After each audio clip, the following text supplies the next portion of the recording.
Hi everyone, welcome to week 6 of your Advanced Computers 3 course.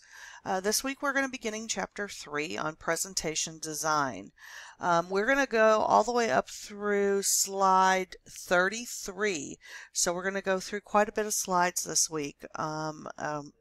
And when you review them, as well as in the textbook. So just make sure that you're, referring back to this for some of the screenshots and things like that if you're unsure about how to do things. Also, just another reminder, make sure you are doing the activities as you go through the book. Just reading about them isn't enough. You really need to get in there and try them. It's all for you. It's all for practice so that you have a better idea of what to do. And then that way at the end of the course, when you actually submit a project, you're going to be more familiar with it and you're going to understand it. So just keep that in mind as you're going through these different PowerPoints and the lessons in the book. So the next couple of weeks we're going to cover chapter 3.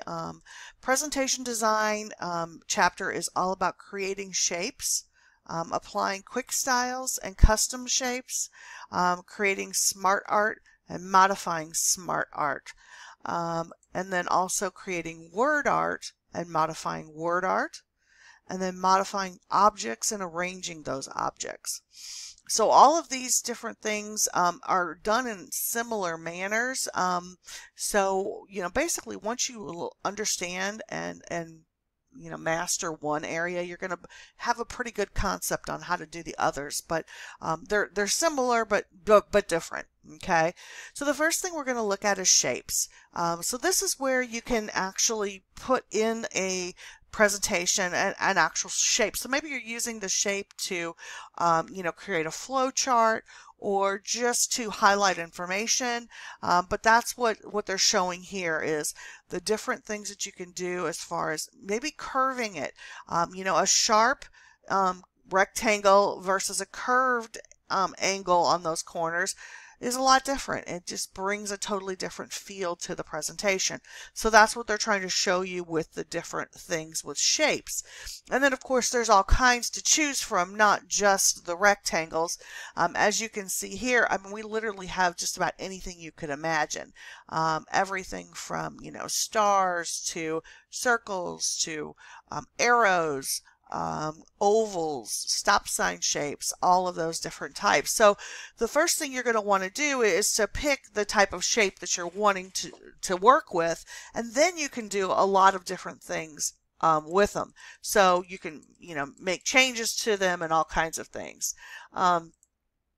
Locking the drawing mode allows you to keep things the same so that you can add the same type over and over again and not have to recreate the wheel, so to speak. So locking drawing mode is, pretty easy to do. You're just going to right click and select lock drawing mode, and then you're going to be able to, do whatever you want with it going forward. You can also add lines and connectors. This is especially helpful if you're making some type of flowchart thing, so that you can connect your ovals to your squares, to your, rectangles and things like that.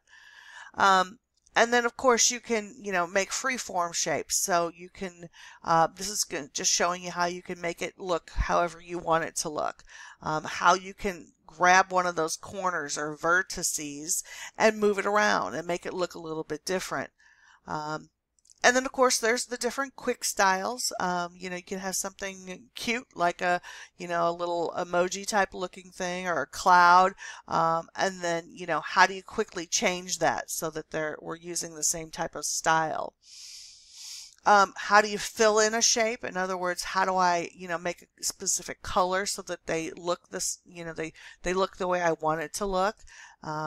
Here's an example of, filling it in so that it looks like it's got like little corners and things like that.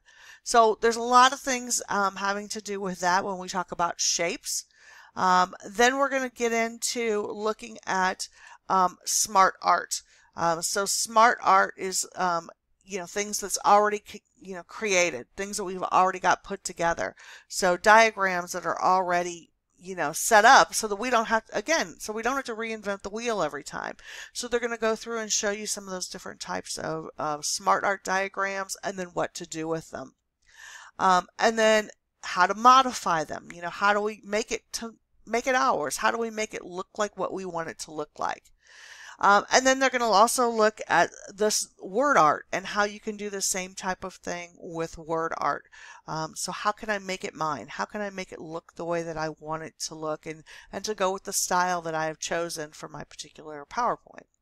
So as you're going through these topics this week, if you have any problems or questions, please make sure that you reach out to me, and have a great week.